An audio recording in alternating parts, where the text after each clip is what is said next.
നമുക്കൊരു restoration video ചെയ്താലോ? ഇതാണ് നമ്മൾ റീസ്റ്റോറേഷൻ ചെയ്യാൻ പോകുന്ന എൻ്റെ സൂപ്പർ സ്പ്ലെൻഡർ. എൻ്റെ കിട്ടിയപ്പോൾ വളരെ മോശം അവസ്ഥയിലായിരുന്നു. റീസ്റ്റോറേഷൻ ആയതുകൊണ്ട് തന്നെ തുരുമ്പും മറ്റ് കാര്യങ്ങളെല്ലാം മാറ്റി ഫുള്ള് പണിഞ്ഞിറക്കേണ്ടതായിട്ട് തന്നെ ഉണ്ട്. അതിനായി നമ്മൾ ആദ്യം ചെയ്യാൻ പോകുന്നത് ടാങ്ക് ക്ലീനിങ് ആണ്.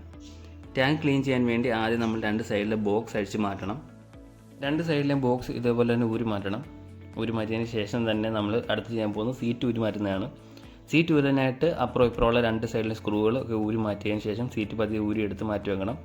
അതിനുശേഷം ടാങ്കിന് മുകളിൽ കിടന്ന ടാങ്ക് കവറുണ്ട്, കവർ അവരായിട്ടിട്ടാണ് അപ്പോൾ നമ്മൾ ഊരി മാറ്റിയതിന് ശേഷമാണ് ടാങ്ക് റിമൂവ് ചെയ്യുന്നത്. ടാങ്ക് രണ്ട് സൈഡിലും ക്ലിപ്പും കാര്യങ്ങളെല്ലാം ഊരി വിട്ടതിന് ശേഷമാണ് നമ്മൾ ടാങ്ക് റിമൂവ് ചെയ്യുന്നത്. ടാങ്കും സീറ്റ് കവറും ഊരി മാറ്റിയതിന് ശേഷമുള്ള വണ്ടിയുടെ ലുക്കാണ് ഈ കാണുന്നത്. ടാങ്ക് ക്ലീനിങ്ങിൻ്റെ ഭാഗമായിട്ട് ആദ്യം നമ്മൾ ചെയ്യാനുള്ളത് നിലവിൽ ടാങ്കിൽ ഉണ്ടായിരുന്ന പെട്രോൾ അത് നമ്മളൊരു കുപ്പിയിലേക്ക് ഊറ്റി മാറ്റിയാണ് വേണ്ടത്. ഇപ്പോൾ ശരിയാക്കി തരാം എന്ന് പറഞ്ഞാൽ എൻ്റെ കൂടെ ഒരാളും കൂടെ കൂടിയിട്ടുണ്ട്. പെട്രോളൊക്കെ ഊറ്റി മാറ്റിയതിന് ശേഷം ടാങ്കിനുള്ളിലെ തുരുമ്പാണ് ഈ കാണുന്നത്. നമുക്കിനി ക്ലീനിങ് പ്രോസസ്സിലേക്ക് കടക്കാം. അതിനെ ആദ്യം ടാങ്കിനുള്ളിൽ വെള്ളം ഒഴിച്ച് വൃത്തിയായിട്ട് തേച്ച് കഴുകണം. അതിൻ്റെ പുറത്തെ അഴുക്കും കാര്യങ്ങളെല്ലാം നമ്മൾ വൃത്തിയായിട്ട് തേച്ച് കഴുകി ക്ലീൻ ചെയ്യണം ടാങ്ക് ആദ്യം.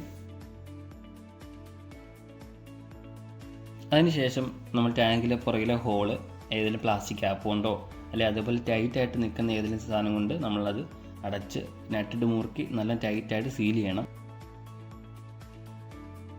നമ്മളിവിടെ ചെയ്യാൻ പോകുന്നത് ഇലക്ട്രോളിസിസ് എന്ന് പറയുന്നൊരു പ്രോസസ്സാണ്. അതിനുവേണ്ടി ആദ്യം നമ്മൾ കുറച്ച് സോഡാപ്പൊടി എടുത്തിട്ടുണ്ട്. ആ സോഡാപ്പൊടി ഒരു കപ്പിലെ വെള്ളത്തിലേക്കിട്ട് നല്ലോണം ലയിപ്പിച്ചെടുക്കണം. നല്ലോണം കലക്കി അതിൻ്റെ തെളി മാത്രമേ നമ്മൾ എടുക്കത്തുള്ളൂ. ടാങ്കിൽ മുക്കാലോളം വെള്ളം നിറച്ചതിന് ശേഷം മാത്രമായിരിക്കണം നമ്മൾ ഈ കലക്കിയ വെള്ളം ഒഴിച്ചു കൊടുക്കേണ്ടത്. ഈ കലക്കിയ വെള്ളം ഒഴിച്ചു കൊടുത്തതിന് ശേഷം നമ്മൾ ടാങ്ക് ഫില്ല് ചെയ്യണം. അതിൻ്റെ ടിപ്പ് വരെ നമ്മൾ വെള്ളം ഒഴിച്ച് നിറച്ചിടാണ് വേണ്ടത്. അടുത്തതായിട്ട് ഒരു ഇരുമ്പ് ബോൾട്ട് എടുക്കുക. ഒരു പാതി കണ്ടിച്ച് കുപ്പിയിൽ ഇതുപോലെ അടപ്പ് കഴിച്ചിട്ട് ബോൾട്ട് അതിലേക്ക് ഇറക്കി വെക്കുക. എന്നിട്ട് ഒരു സൈഡിൽ കണക്ഷൻ കൊടുക്കുക. ആ കണക്ഷൻ കൊണ്ടുവന്ന് ബാറ്ററിയിലെ പോസിറ്റീവിൽ കണക്ട് ചെയ്യുക. അതിനുശേഷം അതിൻ്റെ നെഗറ്റീവ് കണക്ട് ചെയ്തിട്ട് ടാങ്കിൻ്റെ ബോഡിയിലേക്ക് കണക്ട് ചെയ്ത് വെക്കുക.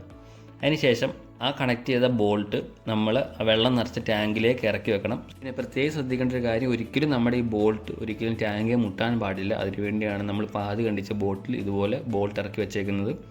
ഇപ്പോൾ നമുക്ക് കാണാൻ പറ്റുന്നുണ്ട് റിയാക്ഷൻ സ്റ്റാർട്ടായിട്ടുണ്ട്.